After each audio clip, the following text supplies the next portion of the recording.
Take here. Are we reliant on charity? Are we reliant on mercy?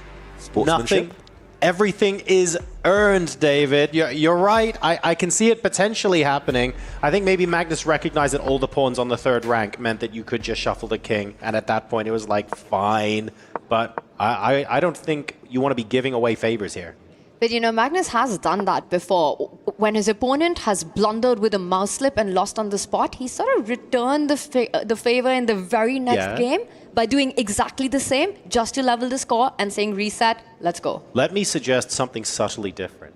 Magnus does that because he is so certain that he is going to win over the board. He is so certain that under normal circumstances, without the mouse slips, without the mistakes, without the flagging, he would win anyway, that he gives it back not out of mercy, out of confidence. It's possible. It's possible. Who knows when it comes to Magnus Carlsen? Very mood dependent. In the meantime, we see the Caro-Kann defense. And here, black setting up with the Fianchetto, white doing the same. Alireza played this queen move against Nodibek Abdusattorov. He used it just yesterday. Just the day before, even in the quarterfinals. And Magnus pausing. That shows a lack of homework, I'm going to say. Magnus should have been studying Alireza's games. Pause here, surprising. The first think there by Magnus after the queen move. And I think what he wants to do now is think about expanding, not in the center, because if you push the D pawn, you're opening up Alireza's sniper on G7. But he wanted to go B4 next, which now has been stopped by Alireza with that last move A5, so not allowing. And I was thinking this is not going to happen, but Magnus says game on, D4 on the board. This is going to be maximum tension, a 4-pawn stare-off. If you're not going to let me play B4, then fine, let's do this anyway. I wonder how this is going to end up for the players. Yeah, a lot of choice now for Alireza. He can resolve the tension immediately. He can capture one of white's central pawns, or he can wait, maybe develop the knight that hasn't yet entered the action. Either way, Alireza now has been surprised. Magnus with the jacket off, meaning business. Maybe he had studied this before. Maybe just that pause was to recollect things, to lull Firouzja into that false sense of security. We do see a trade. Magnus takes back with his knight, not giving himself the big pawn center, maybe reluctant to get isolated pawns there. But now it looks like the whole center will liquidate. It's going to be symmetry a bit later on. And it's going to be about who can profit from that scenario. And so many knight jumps once that pawn trade at the center of the board happens, because pawn takes pawn will definitely be met by the knight recapturing. Right. You know, Alireza isn't going to give a weakness at the center of the board. We can expect then Magnus's knight to jump at the center. Or will he just do Magnus things? One move that Magnus loves to play is pushing the h-pawn forward. Whether he's castled the king or not, h4 always on the cards. Modern chess, when in doubt, play h4. Yeah, what do you foresee? Is it going to happen? Is Magnus going to resolve the central tension or play on the wings? Big question. Does he want to keep the tension right now or add to it? I don't mind if it's Magnus or anybody else. I just want to see h4 on the board. So I'm very, very keen. I'll say one thing though, John. If h4 happens, I think Alireza stops the advance. You really don't want that pawn to go all alpha 0. In this case, alpha Magnus on you with h5 coming in and then a potential h6. Sure. Yeah, exactly. I think the logical response to h4 is h5, admittedly. And then from that point onwards, it's a little bit harder to get super excited about it because the follow-up to build that kingside attack, especially with the bishops pointing at the queen side, might be a little bit more difficult. But h4 certainly worth a try. Yeah, so no wing play against the falcon yet. Instead, it's some knight action as we see Magnus the first to blink. He trades off a bishop for knight. A very controversial decision, I'm going to say, because he's parted with his beautiful light squared bishop. The white king, a bit airy on those light squares, but Magnus laughing, smiling again, looking very, very happy with his position. He gained a tempo against the black queen, which is forced home, but now the white knight on c4 is hit and needs to decide. Magnus seems in very good spirits. I don't know if that's a good thing or a bad thing for Firouzja. Usually that's a bad thing. You know, Magnus is the strongest player on the planet any day, but when he comes in a good mood, he's enjoying his chess. He knows he's up in the match already, feeling the floor in his position. Now, he's taking a decision. Does he go aggressive with his knight? Knight d6? Or is he going to have a more cautious approach? Just come back to the center of the board. Knight to e3 was what I was going to suggest. And then I just realized that knight e3 is probably the one square you don't want to move it to. That bishop on f4 would have been trapped, but look at that. Oh, hello. Magnus Carlsen inviting a lot of complications. Bishop d6. Yeah, that's a double attack. It is a fork on the Black Rook and the Black Knight. Magnus now looking up to the skies. He's pretty much forced Firouzja here to take his knight. The White Bishop's going to take the Black Knight. Taking the Rook would have led to a material deficit for Magnus, 2 pieces against a Rook. So now it's level material, but the Black Rook can save itself. Don't know why Firouzja's pausing here. Rook to e8 is the most logical move in the position, and he's playing against the Bishop pair, Magnus. And that's the surprising part, right? He's also helped Firouzja get rid of that problem in the center, the pawn that was there, and now after all these trades, it's going to be Firouzja getting his bishop to h3 with even potential checkmating ideas, the kiss of death on g2 if the queen and the bishop can line up against that white king. This is going to be Magnus on the defense for a long time. The weaknesses on the light squares, you're right. The fact that that king feels just a little bit airy means that in the long run, this doesn't feel comfortable. It's not necessarily hugely advantageous or anything like that, but certainly a situation where you might have to defend for a little while before you can spot your opportunity. So it'll be interesting to see how they choose to respond to this. And Falcons are here is what we saw on the screen. You know, Hikaru Nakamura already getting the 3rd place for Falcons. Alireza, Firouzja fighting for the crown right now. They're definitely here. They've arrived. Yeah, I saw some of Magnus's Liquid teammates as well in the arena. It feels like everyone is out in full support today for this grand final. This is, again, just the beginning, just set 1, but still plenty of action ahead. The White Queen comes out. I was going to at least suggest that Magnus tries to get the queens off the board as soon as possible to avoid any checkmating ideas. Magnus doesn't look happy in the meantime, reacting somewhat there. Position still in the balance, despite the fact Black does have those hugely potentialed bishops. You know, I think it comes down to that sequence of moves that just happened with the trades of the knight at the center of the board. Magnus kind of with a smile putting the bishop forward. But at the end of it all, when the dust is settled, Magnus realizes that this is not what he was aiming for. You know, as you evaluate this position, and look at that, we were talking about h4, it's Alireza on the attack. Magnus has to stop it. He does, but it further creates those light square weaknesses. Now the bishop can plant itself on g4. There are some developmental questions to ask as well, because you want to really get the light squared bishop off its starting square for Black at some point. You can't move the b pawn, you can't play b6 because the queen would take the rook on a8. Please, not for the 2nd time in this match. But you move that, and then where are you going? Do we get the queen out first? Oh, unfortunately, the rook on e8 would then get taken. You want to move the bishop out instead to e6 or f5? Well, guess what? The knight's there to gobble it up. It's actually not super clear how Firouzja completes development and continues on this game, even though his position looks comfortable right now. Yeah, he's going to have to calculate. He's going to have to be very concrete about his mode of development here, Alireza Firouzja. One idea would be to bring the bishop out, as Tanya mentioned, and if the white queen captures a pawn, then on the b7 square, the black rook will slide across with some action of its own on the b file. It's a long sequence going through his mind, Alireza Firouzja. He's trying to prove here that the bishop pair is the superior piece configuration, but it's not going to be easy at all. And let's just show that on the board for everyone at home. Bishop to g4 is the move he wants to play. He actually plays his rook out, which is very surprising, but bishop to g4 would have allowed the queen to capture a pawn and the rook to slide across. And next move, when the queen retreats, rook takes pawn on b2, after maybe a rook trade, and this would have led to some big complications. But maybe we go back to the game, because this was something he wanted to avoid. The bishop would have had to retreat. Instead, Magnus desperately trying to offer a trade of queens. So we saw two different types of positions there. Firouzja choosing not to set the board alight. He's going more positional. Maybe now forced to trade if he's not going to drop the c4 pawn. And I don't think it matters if Alireza has a clear sequence of moves that gives him advantage. He just needs to keep this imbalance of the bishop pair.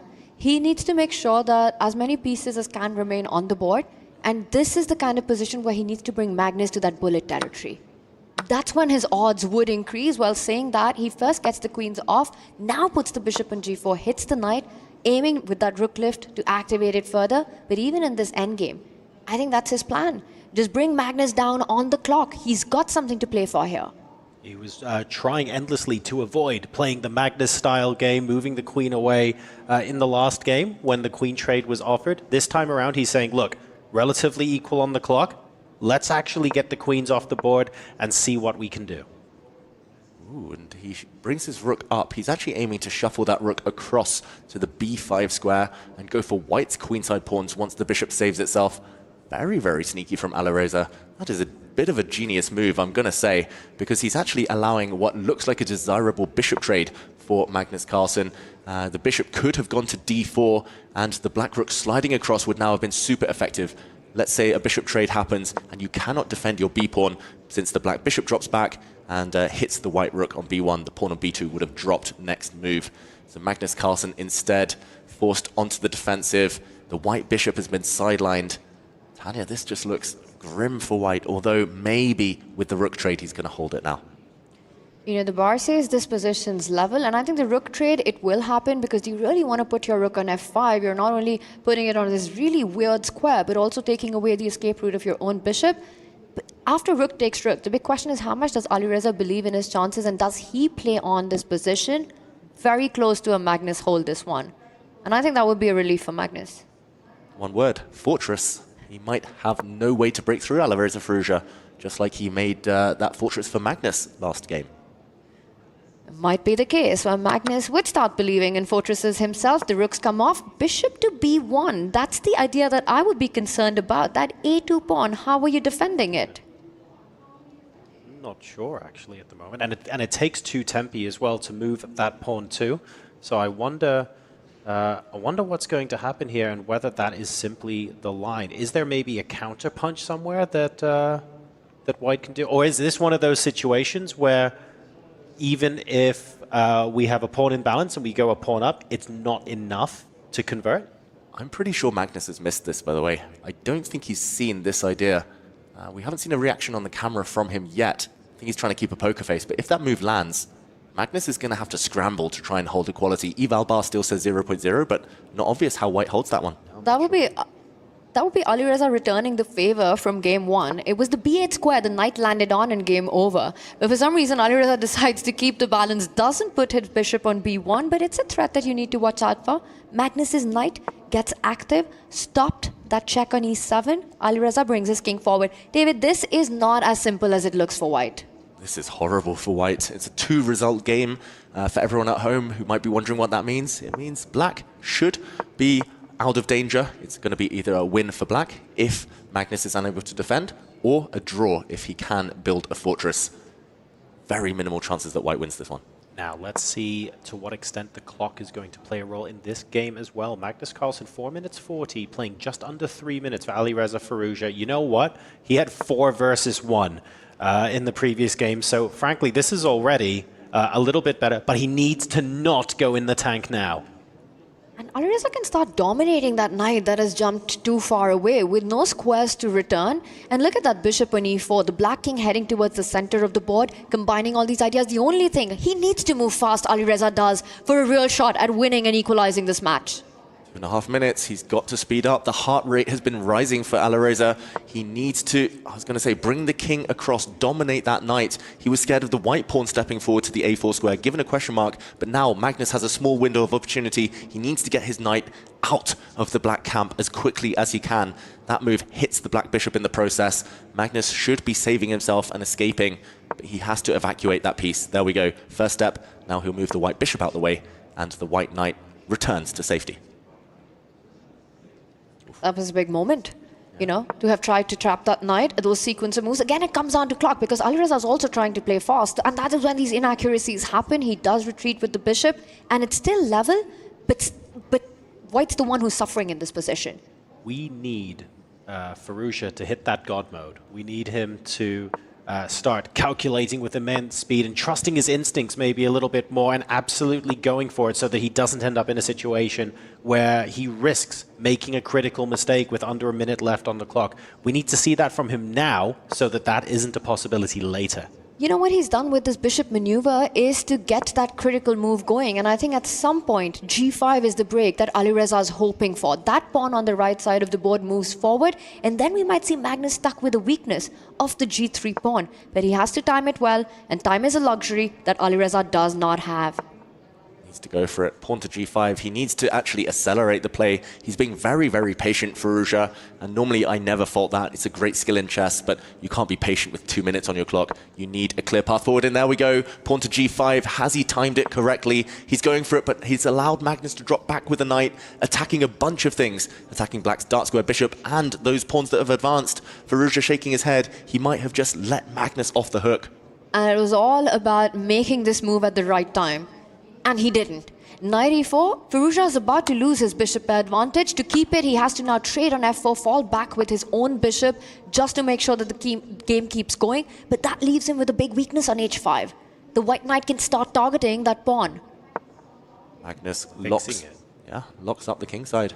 The knight move is coming. Knight to g3. Firouzja has to be careful here. He needs to pull the break here and now. 1.5 minutes. He's no longer better. But how do you even do that? If you try to get rid of that knight, it's heading to g3 to pick up that h5 pawn. Knight g3. And I think what he wants is bishop to d7 to win that f5 pawn in return. This is what Firouzja has set up. Magnus Carlsen, is he sensing his opportunity right now? This is Firouzja's plan. Magnus sees it and is looking for a way forward. Ultimately, the eval bar says 0.0. It looks like both sides have a way towards a draw, but again, how hard is Magnus going to press on the clock? He moves his bishop out the way. White knight, okay, could have gone back there. Instead, the king defends the pawn. Black's dark square bishop can't really move, can't really get around.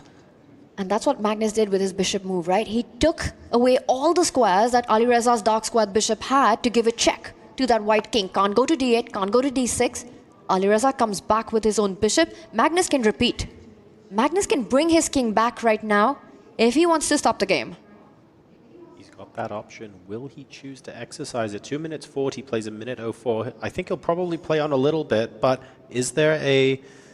I'm looking for a second avenue of attack. It really does look like everything is hinging on whether an attack against the h5 pawn can be repelled.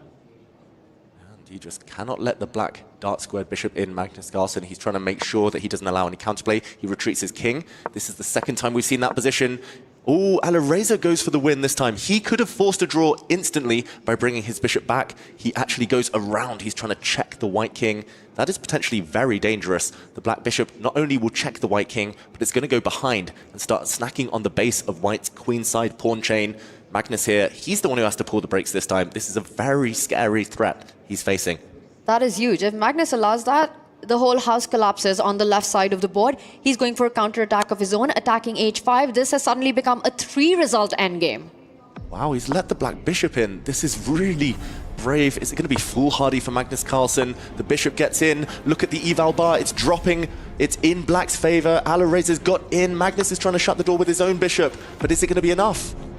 That is the big question. He's defended one pawn. Can he defend the other pawn? Magnus Carlsen retreats the knight to do just that. Alireza has to activate the other bishop, gives a check to Magnus's king, falls back, 43 seconds on the clock. A minute deficit for Alireza, but Alireza is the one who's playing for a win.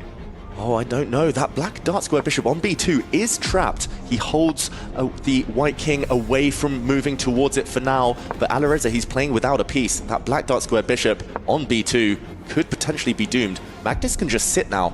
Black has no winning plan. Magnus has built a fortress. 28 seconds for Firouzja. Will we see a repeat of what just happened in game 2? The players starting to move their pieces back and forth. Or will this time Magnus Carlsen try to flag Alireza with the bishop trapped? And there Magnus, he's repeating again. He doesn't want to play on. Eval bar says Magnus actually has an advantage, but he doesn't realize it. And we see a draw by repetition for the second time in this first set. Game number 3 ends peacefully but reluctantly. Magnus Carlsen now takes a 2-1 lead into the final regulation game of this first